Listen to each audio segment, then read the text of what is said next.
We're going to show you how to give GarageBand the blues. All right, and how to see your house from space. All that right now and call for help. Hi, call for help.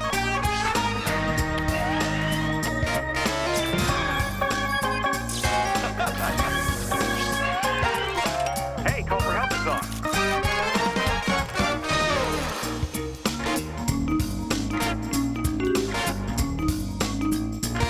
Hey, what's up? Welcome to Call for Help. I'm Kat Schwartz. And I'm Roger Chang. And I almost forgot that Roger and I are hosting the show today. Leo's off. We're taking over. And we're here to help you with your tech questions. So give us a call or send us an email. Now, on today's show, Chris Breen is here and he's got the blues because GarageBand doesn't come with blues tracks. Which kind of Listen to sucks, him. Yeah, really. can If you you think believe about it, that? I mean, considering all the types of music Yeah. to have or to leave out, in this case, the blues, Yeah, seriously, you cannot really rock without the blues. horrible oversight. Yeah, I know. It is a travesty, and he's here to show us how to add it in. Plus, thanks to high-res aerial photography and satellite imagery, you can view your house miles above the earth. We'll show you how to pinpoint your address online. Everybody goes crazy when we do that. Have you seen your house? Yes, I have, and believe it or not, it's about 5 years old, and it looks nothing like it Is because this your house here? No, this is actually our office building. If we zoom in close enough, this is actually before they built the big ditch next to it. Because it used to be a really nice parking lot. You know, charge you the going rate. Now it's a large pit with a bunch of concrete fillers and rusted pipes. You thought it was a nice parking lot, huh? Well, you know, that was a lot of good parking real estate, and since they removed it, parking's become a lot tighter. Yeah, that's true.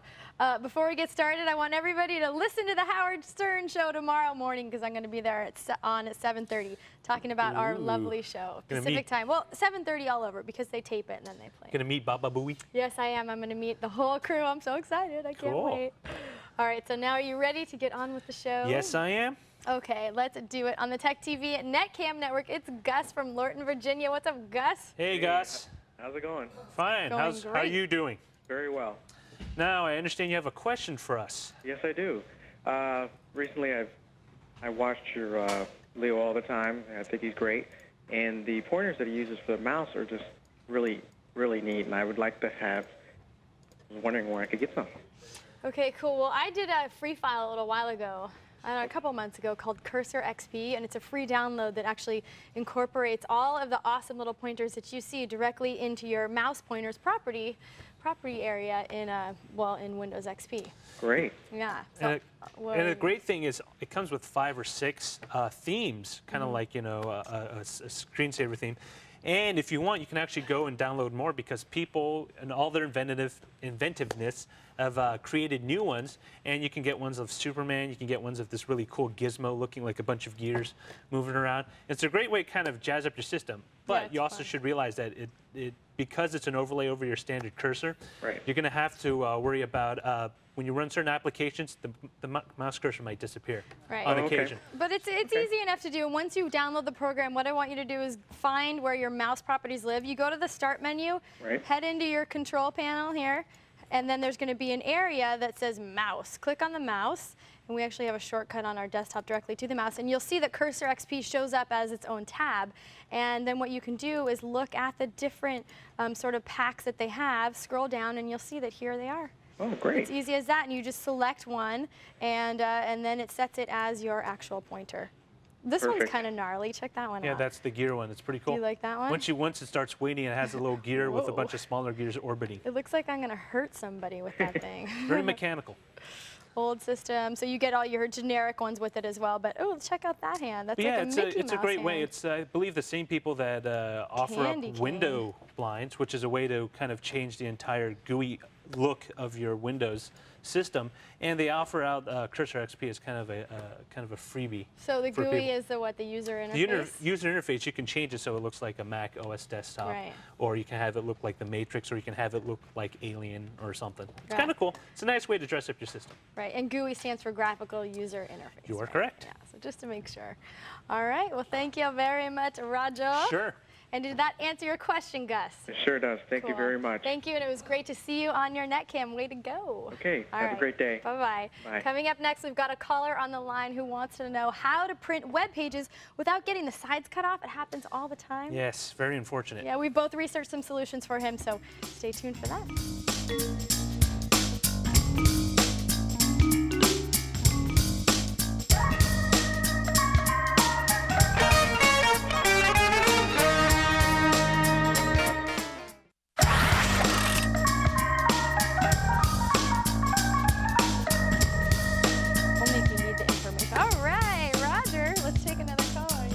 Yes, I am, Kat. Okay, yes, I am. On the Tech TV Netcam Network, it's Gio from Rawlings, Wyoming. What's up, Gio? Hey, Gio, how you doing? Hey, what's up, Pat? What's up, Kat? Hey. What's going on in Wyoming? Oh, you do not want to know. This is Rawlings, man. Baby town. Don't come here. Oh, there he is.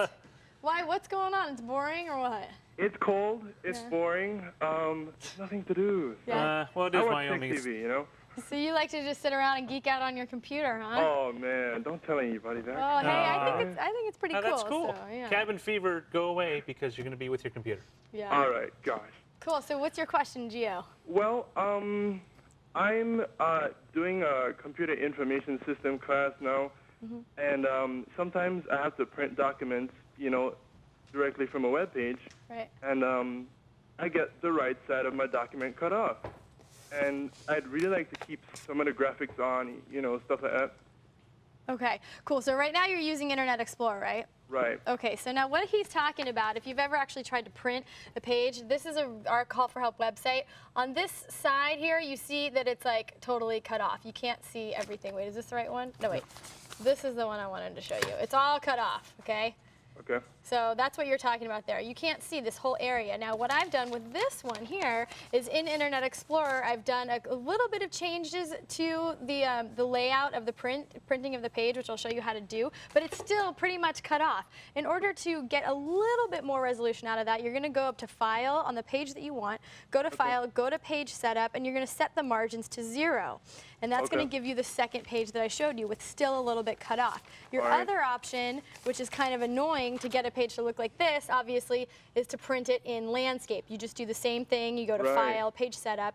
But, you know, then you got to turn your pages every time you want to look at them. So, Roger, what do you suggest he does? Actually, you know what the thing, that's the problem with IE is that it actually, when you print, even if you use the printer function to shrink to fit, it only prints what IE is going to show you.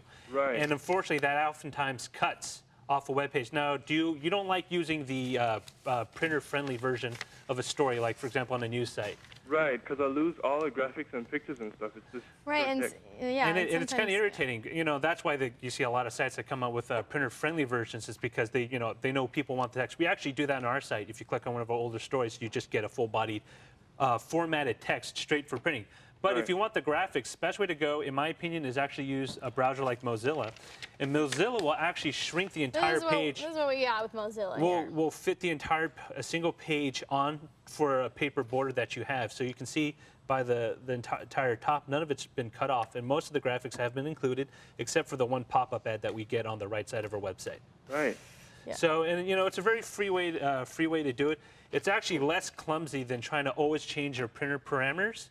Through IE, because suppose you want to print something else in its normal format, you're going to have it kind of slightly tweaked. With Mozilla, every time you print, it's always going to kind of end up where it fills out the page. Well, that's cool, guys. Right. Thank you very much. You're welcome. Hopefully they'll fix that in Internet Explorer at some point, but... You know, you can hope. Right. Yeah, hope. All right, guys, thanks. Keep up the good work. All right. Thanks for calling. Thanks, Gio. Have a good day. Love your show, guys. Later. Cool. Still ahead, Chris Breen's going to show you how to add the blues to GarageBand, because you can't really rock if you ain't got the blues. There it is. And coming up next, never forget anything again. We've got a free file that lets you put a sticky note along with a time and date stamp right onto your desktop. So stay tuned. We'll be back.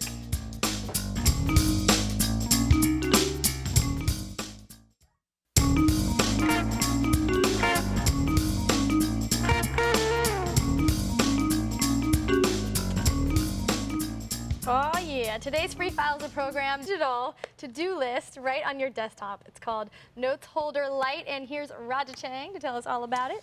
Yes. Now, oftentimes when you work on your computer, you kind of lose yourself in whatever you're doing. It's often hard to remember to take lunch, make appointments. Yeah. You know, stuff that you should normally do. Go to the bathroom, yeah. Well, maybe not that. Okay. However, what Notes Holder Lite allows you to do is basically set a kind of a to-do or reminder list on your PC, and it's very simple to use. All you need to do is kind of select the time you want to be reminded at. Okay. So let's set this for later today. 5, since I won't be here, it won't matter. Okay.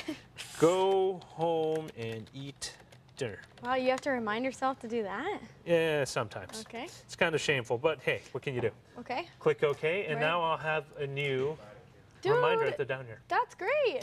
So what you can have is you can actually kind of push pin this, and it will just kind of stay on top when you have it, and it will kind of flash and alert you when you need to have that, or when that reminder is set for, when you have this little bell. Does it make any sounds?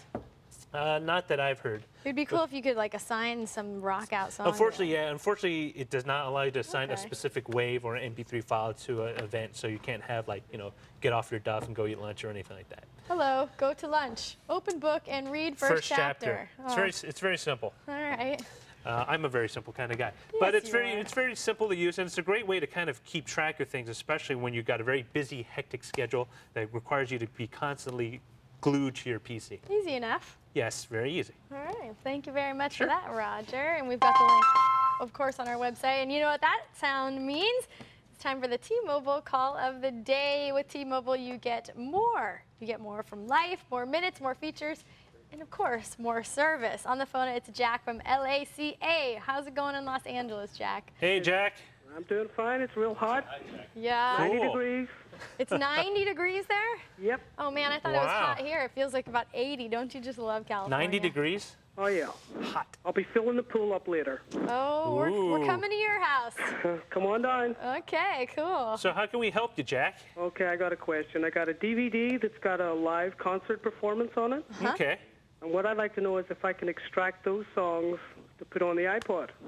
All right, cool. You know, I just picked this up from our new PA guy, and it's the Michel Gondry whole short series of his short videos and all kinds of stuff with awesome music on it. And I wanted to know how to do exactly this, and it's not that easy, right, Raj? Well, no, because before I get into any of this, Jack, you realize it's borderline kind of gray line illegal. Yeah, technically. Because technically you are kind of breaking the encryption scheme that they have, so you can't do this, and you could possibly find yourself, I could possibly find myself in some sort of trouble down the line. But now that you want to know, you got your music. Now, do you know if it's a surround sound disc or if it's just a standard? It's a 5.1 surround sound, and it's actually from Region 2. So it is a surround sound live performance. So how do I know if it's surround sound? Because I see here that it's Dolby surround It says sound. Dolby, and it'll indicate it'll- somewhere on the package. So Okay. it's a Region 2, so that's UK or That's right. UK disc, all right. Yeah. Now, All right, let's. Not even No, supposed to be watching it. yeah, and you can watch this disc in your PC, all right? I'm watching it on my Mac at the moment. Okay. Oh, you have a Mac. No, I have both. Oh, I have a computer that I built also. Okay, so it's actually much easier on the PC than the Mac because the Mac has tighter locks on that kind of stuff. Okay.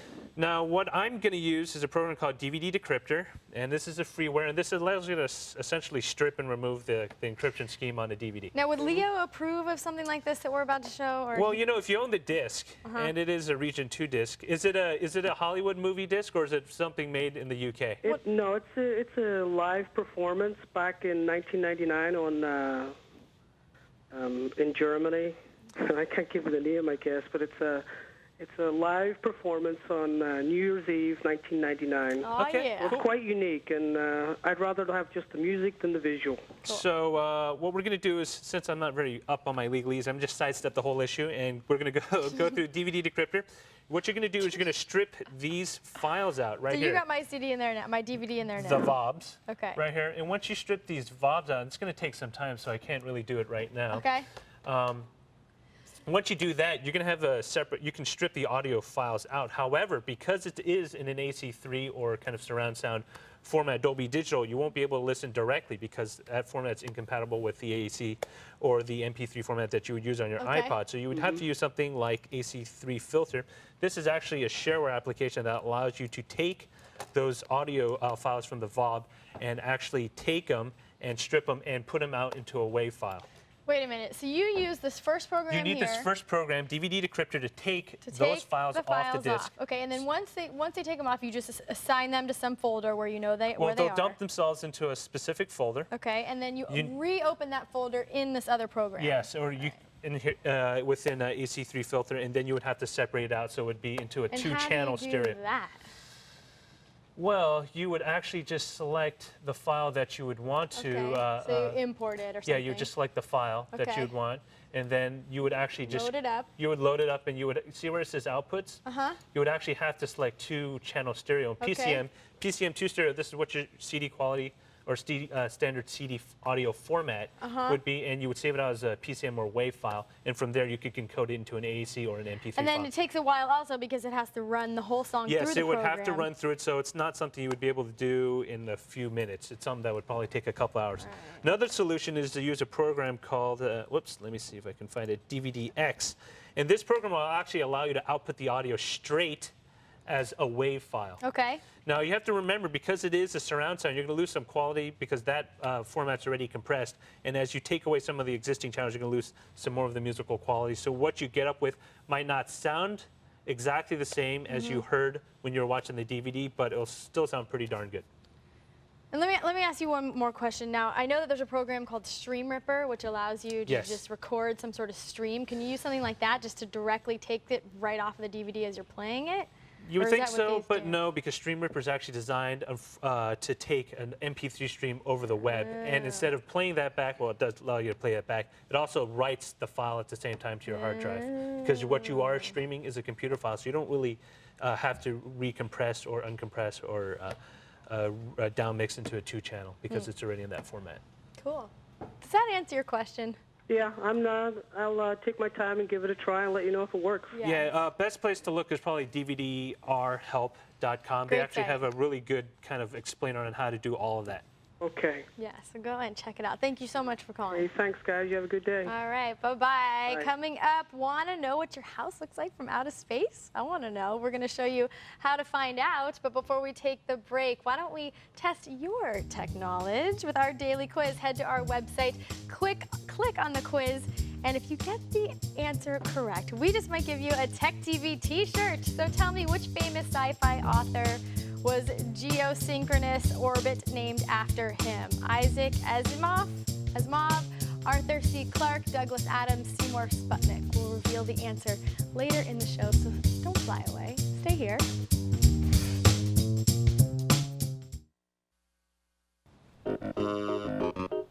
We want to hear what you have to say about our TV show, because you help us make it better. And you can do that by participating on our message board. Scroll down our homepage, and you're going to see a little link right here for the Call for Help message board. Click on that, enter in your username and password, and you'll be able to comment on any one of these areas. What's going on today's show? Give us your feedback, ask for Windows tips. If you need help, also, this is an awesome place to go because there are people that sit around all day answering questions because they're just that awesome. Thank you for doing that. You can also post your answers. You can share interesting information. Everybody communicates through our message board, so go and have fun there. Now, we've got a new contest going on. 2 lucky winners will win $25,000 to spend on the Ultimate Den from Tech TV. We're also giving away $500 each day from March 15th to March 28th. Watch Tech TV every night from 7 p.m. to 1 a.m. Eastern. To enter, look for our Tech TV Digital Digs Den sweepstakes commercials, which contain these little secret codes. Each time you see a different secret code, go to techtv.com/digitaldigs to enter. Secret codes sound cool. There are 4 new codes each night with 4 chances to enter from each day, March 15th to March 28th. Again, start watching. And you can start winning. It's pretty cool. 25 grand, a yowza. Everyone, get ready to go crazy now. whenever we mention that you can do, what I'm about to tell you, you can do, everybody runs to their computer and starts computing because this is just that awesome, okay?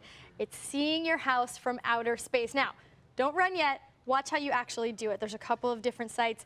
There's a new one that I found that totally rocks. The first I want to show you is the good old boys, the Terra server people. These people have, now Roger, you know a little bit about Terra server's background, right? Yeah, they took a bunch of satellite and aerial photography photos, and they just kind of compiled it into a database. Unfortunately, right now they only have the continental U.S., Alaska, and Hawaii. Right, you can see exactly what they have here. It's kind of cool because, for a lot of people, when you look at your home, you either see it from the side, the front, the back. Right. And if you're unlucky, maybe after the event of a horrible action like a fire or earthquake. Whoa. But, oftentimes you don't get a chance to look over directly in it, where you can kind of say, hey, that's like my house on the map. You just said if you're lucky before you said If a you're horrible unlucky. accident. Oh, I thought you said Unlucky. lucky. Oh. Right. So Terra Unless server. you got a lot of insurance money. Well, that's true. Terra server allows you to see it from outer space. What you do, come to the website. On the left-hand side, you're going to see these advanced find preferences. Click on that. It's going to ask you to enter in your street address. Once you do that, it will then give you two different options to check out a topographical map or an aerial photo, which is way more interesting. And then you can see this is our studio.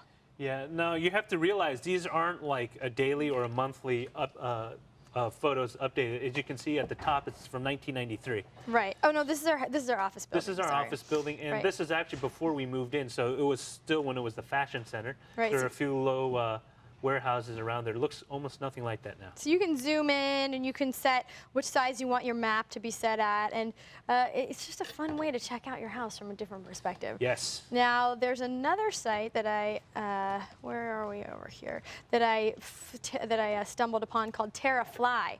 Now this is, oh look, they're featuring us here. Now this is a service from Florida International University. It's sponsored by the National Science Foundation. What you do here is you enter in your street information, and then it pops up this awesome Java command center type thing, and you can see here that this is our actual studio here, and then on the left-hand side you get some sort of navigation that you can move around with. Now, I used it before, and it actually had addresses written in, so you could really see where you were going. It's not showing up right now. How far is the zoom when you zoom in? I'm not quite sure. Let's go ahead and try and zoom in here. We're changing resolution. It may take a few moments. Yeah, so it takes a second, but I like this one because it really makes you feel like you're in control. It's an actual topographical photo. Right. Now, I'm sure they tinted or colored it because, as we all know, our fine city isn't that strange. Well, yeah, shade I of mean, they blue. probably did, but they do give you some true colors. Like you'll see this Is field this a here is terrain red. map?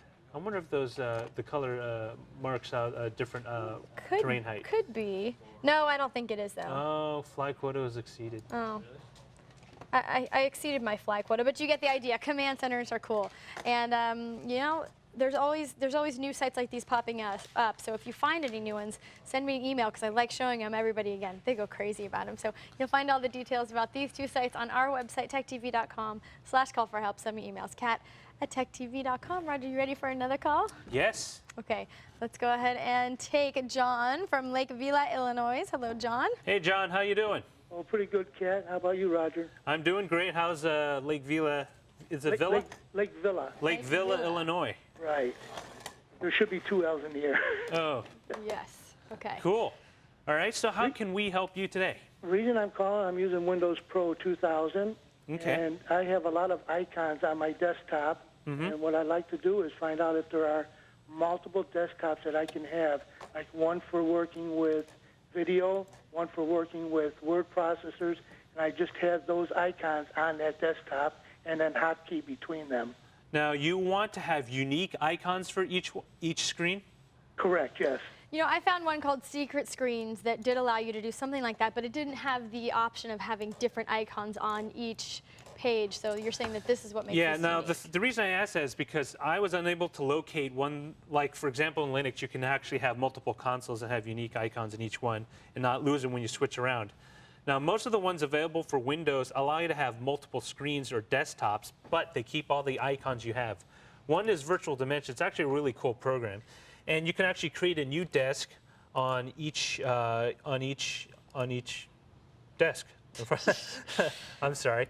But the unfortunate thing is it keeps all your icons, but you can choose different desktops. You can have different wallpaper. So can he hotkey through them pretty easily? Yeah, you actually set the hotkey right here. So all you need to do is insert a new desk. You configure this desk. You can name it anything. You can call it your word processor. Whoops, processor begins with a P. And then you choose a specific wallpaper so you can identify it when you quickly flip through all the images or through all the desktops. That's very important. And it's, it's great because, sometimes it's kind of hard to know which one is which. So we can have this, and then we can select a hotkey. So I can put Alt F9 as my hotkey. And I suggest that you do use something like an F key, because if you use just a regular key, every time you hit A, say if you're spelling, you set it to A, every time you hit A, it's going to switch over. So make sure you choose an F key. So now I can have a separate one, the different wallpaper. But as you notice, as I swap between them, that's cool. My icons stay the same. So, but you want something where you have unique icons in each unique screen, correct? Yeah, that's correct. Like, I think if you had actually multiple people on different machines, they could log in under different names, and you would have a different desktop every time. Like in Windows XP, how you set user permissions, right? So yeah, exactly. So what you have right now is a situation where you want to have different icons. What I found was actually a really cool program called Multi-Desktop 2000. And it allows you not only to have unique icons, wallpaper, and applications running on each screen, you can actually have unique resolutions. Oh, so for cool. example, you need to have a 1024 by 768 for one application, but you can live with 800 by 600 on another one. You can do it with this application. Now, the thing is, it's trialware, so you get 14 days free to use the software. After that, it's $25 to actually own the application. But you should try it out. It acts pretty well. All you need to do is click, for example, add new desktop. Let's put word processor again. Wait, I'm a little confused, Raj. What did you say the difference between this program was and the other one? It does allow you to have your own icons? It lets you have your own unique icons on each screen, allows you to have your own unique resolution on each screen. So you can tab between them. You can have 8 by 6, 10 by 24. And let's select a hotkey here. We'll do Alt F9 right here. And then I can, now what you said is you want multiple users, correct? Oh, no, that's what I was saying. It was like using multiple users. Well, the reason I asked you is because this actually allows you to password protect each screen. That's cool. So you can have 4 screens running at one time, but only one user with a unique password can access any one of them at any time. Oh, that's good. So it's a great way to, kind of divvy out the screen space. Plus, you can actually password protect, so you add a little bit of security and privacy to each of those screens.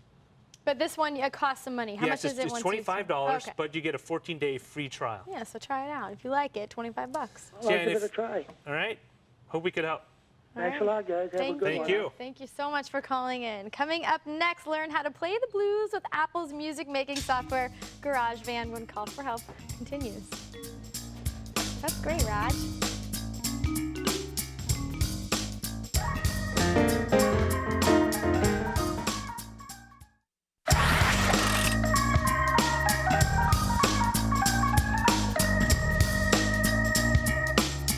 Apple's GarageBand can play all sorts of music, rock, hip-hop, and even techno, but oddly enough, it doesn't play the blues.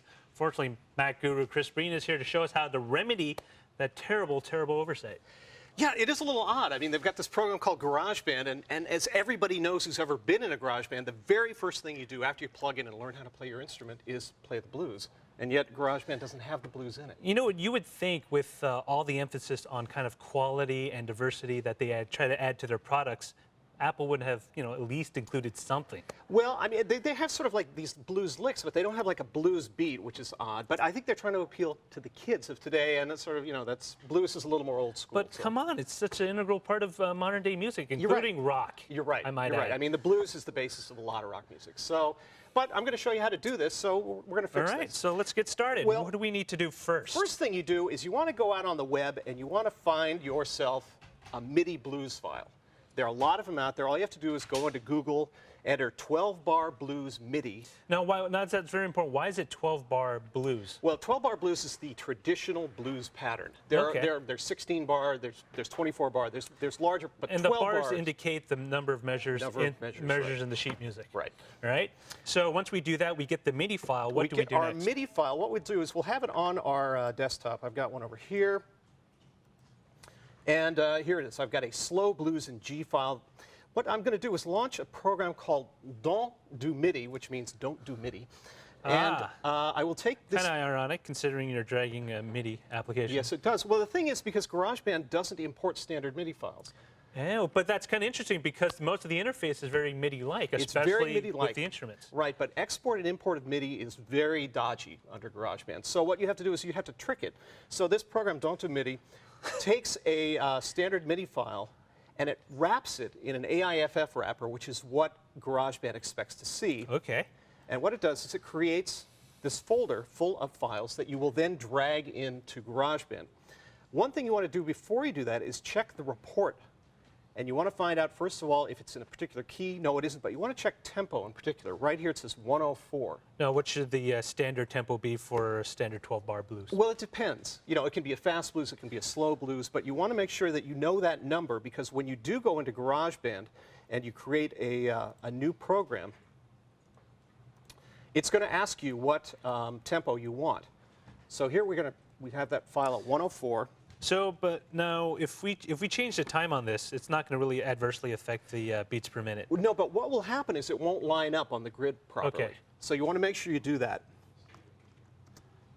So we're going to create a new tune in GarageBand, and it takes a little while to churn on it. Okay. And what we're going to do is we're going to drag these files here into GarageBand. Right. Right there at the beginning of the timeline. It's going to import those files. And nicely enough, it tells us what all these things are. So here's a fretless bass track.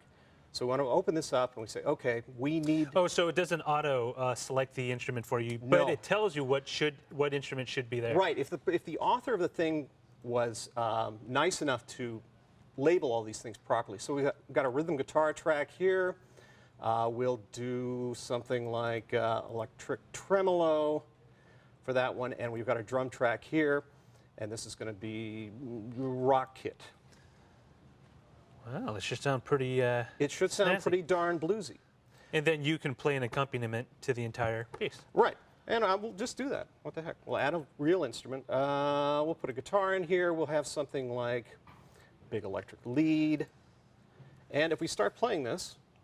Oh, cool. So this is the file that we downloaded. So this is now a full loop. This is actually a full piece of blues. It goes on for about 3 or 4 minutes.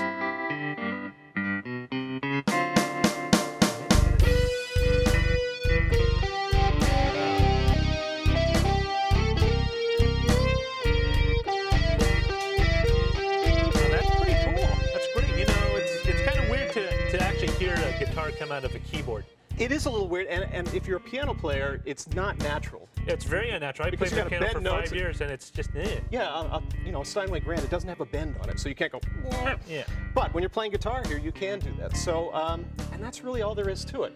You just download a MIDI loop, convert it, drag it in, assign instrument sounds, and then you have a lead sound, and you're playing the blues. Cool. Thanks, Chris. I mean, this is really awesome. I mean, considering again, a very huge oversight on Apple's part to not include a particular style of music that's so integral to, I mean, everything else they put in. There you got it. Very odd. So you can play the blues. All right. If you want to learn more about any of the software we featured today and looked at today, just go visit our website, techtv.com/call-for-help. Up next, we're going to power up the big board and give one of you out there a shot at the Wired World Challenge. The Call for Help continues.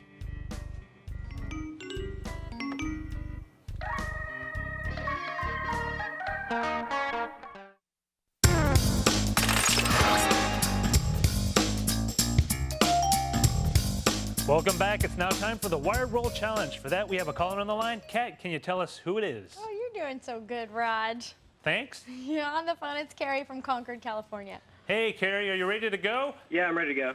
All right, now let me tell you and the folks at home how this game works. I have in my hand questions from 4 categories. You get to pick one category, and I'll ask you a tech-related trivia question.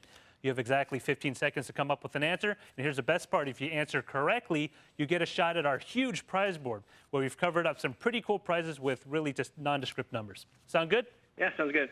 All right, here are today's categories. Keys, please. Humble beginnings. What's the connection? And command line commando. How about command line commando? All right, command line commando. All right, here's the question. What popular run command in Windows allows you to choose which programs boot up at startup? We often talk about it on the show. Run command. You can do it in 98 and XP, not in 2000. MS config. Ah, you got it correct. All right, now that you got it right, you get to choose a number from our gigantic prize board. Which number do you want? How about number 6? Number 6? Ooh, Pinnacle Studio 8. Now, cool. Are you a big video editing guy? Kind of. Well, I want to get into it more.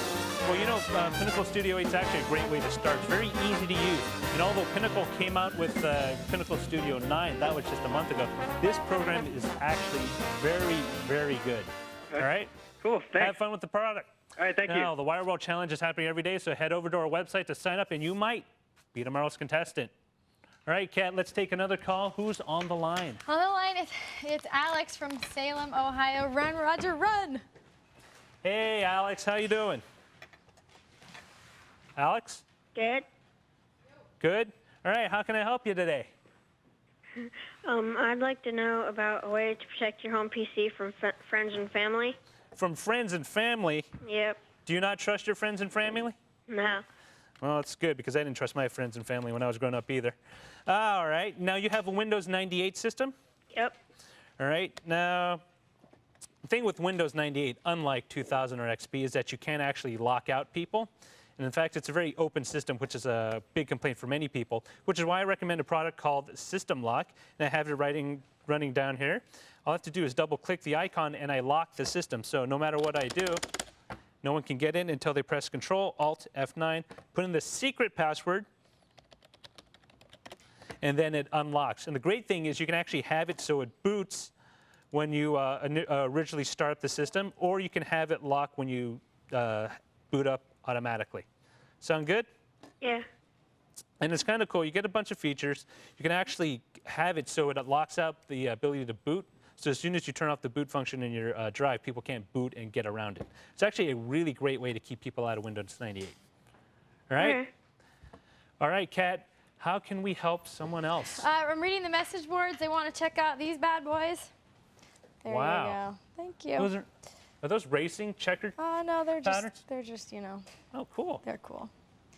Thank you. Okay, on the line is Jennifer from Dallas, Texas. Hey, Jennifer, how can I help you? Yeah, hello? Hi, Jennifer. Yes. Can I help you? Yes. All right. I think you can. Cool. Okay, I am looking for the best possible internet connection for online gaming. Now, are you looking at cable modem and DSL? Well, currently I have DSL, but I'm wondering if there's something better. I mean, I know that there's satellite internet and there's broadband and there's cable, but I'd like to know what the best possible connection would be for online gaming. Now, Jennifer, I understand you probably don't want to spend too much money, correct? You just want to Right. spend a reasonable amount. Now, Right. the reason I ask this is that there's some really hardcore gamers that will spend money on a T1 line and a large broadband connection into their home so they can have the lowest ping, have the greatest gaming experience available. However, since most of us live in a reasonable world where we actually have to pay bills on time, I would actually suggest trying to look at cable. Now, cable on most accounts from gamers actually offers a better performance for online gaming compared to DSL. However, a lot of DSL companies are actually offering higher speed bandwidth DSL as kind of a gamer's choice. If you go to their particular website for a provider, sometimes they'll give you packages. They'll ask you, do you just want to do home? Do you want to do business? Do you want to game? Specifically game. The game will usually be the highest bandwidth choice available. Okay. Right? What particular games are you playing?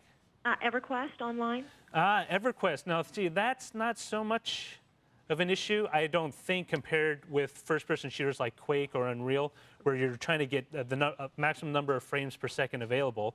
And oftentimes, the difference between 1 or 2 seconds means you get shot or not. Now, I'm not sure, is EverQuest very time-dependent? In other words, if you move somewhere in the game, do you need to have immediate feedback? Or can you have like a half-a-second delay? You could get away with a half-second delay, but it's best to really have the true real-time. Okay, yeah, so look at cable. If they offer, you can look at maybe synchronous DSL. It's a little more because DSL normally is sold where your bandwidth coming down is higher than the bandwidth that goes up. Okay. But go ahead, check online at the regional markets, see what they offer, and you can probably kind of figure out what the best rate is and what the best deal is for you. Now, if cable internet isn't offered in my area, would I be stuck with having to use regular DSL? Yeah, you would probably have to be stuck. I mean, you can use satellite, but satellite doesn't offer a prohibitive for what you want to do. Okay. All right? Okay, thank you. Glad I could help. Thanks. You have one more chance to take our daily quiz. Head to our website, click on the quiz link, and if you give us the right answer, we might just give you a Tech TV shirt. Okay, here's today's question. Which famous sci-fi author has a geosynchronous orbit named after him? Is it A, Isaac Asimov, B, Arthur C. Clarke, C, Douglas Adams, or D, Seymour Sputnik? Think about it. We'll be right back with the answer. Get back.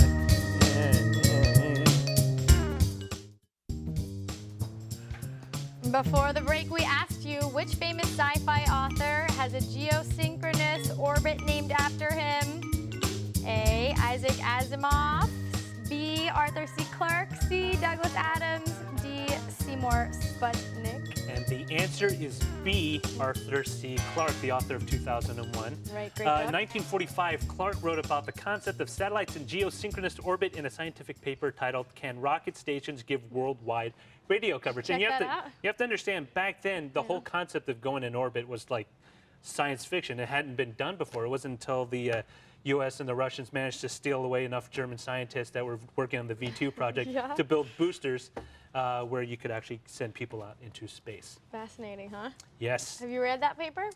No, I have not read that particular paper. What? I'm sorry. That is more fascinating.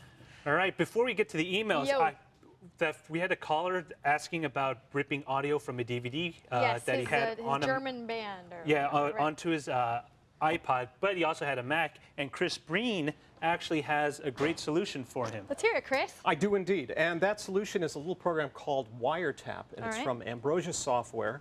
It's free, and you just go to ambrosiasw.com, Wiretap, download it. It will record any audio that's playing on your Mac. That's from your DVD player, anything else, so you can do like real player files. It's very cool and free. Sounds exactly like what he wanted to do. All right, thank you very much for that. Cool. Okay, email check. Yes. Let's go ahead and do it. This person wants to know, he keeps hearing about blogs and he wants to know where to start. And I got to tell you, the easiest place I think to start, even though I use movable type, You're a blog addict, aren't you? Yeah. Is blogger.com.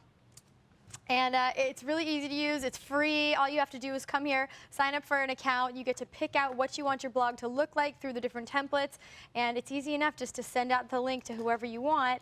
And, oh, wait, that's not a very good one. And then, it's set up. It's easy enough. So all you need to do is just register with that blog. You register and you can come up with your own templates, or you can use what they have here. And every time you log in, you just log into blogger.com. And also Cancer. Weird. Wow. Some interesting blogs. And it's interesting because of the community that they've built around blogger.com. Like, if you come to the main page, you can see on the left-hand side, you see which ones are most recently updated. And it's kind of voyeuristic to kind of read people's thoughts. It's extremely voyeuristic. Let's check out DJ Amber. What's up, girl? How you doing, girl? Yeah, so that's good. TypePad's another one that's really easy to use. Cool. Any other questions? Yes. Now, this person says that he uses a program to unzip programs all the time, WinZip. Can you zip a program in WinZip also? Yes, you can. All you have to do is create a new archive that you want, select the compression that you want, and drag it in. It will compress for you and give you a little file with the extension .zip.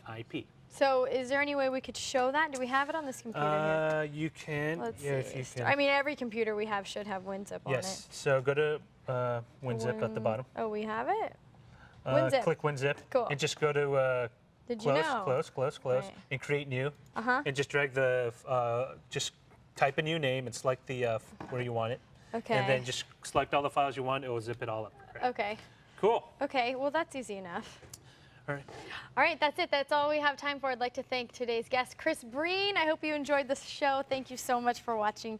We'll see you next time. Cool. We'll see you on. Have fun. Yeah, we'll see you on Thursday. Tomorrow's a rerun. Ah. Well, that's all right. It's gonna be a good one. I'm off to New York. On Thursday? No, right now. I gotta go.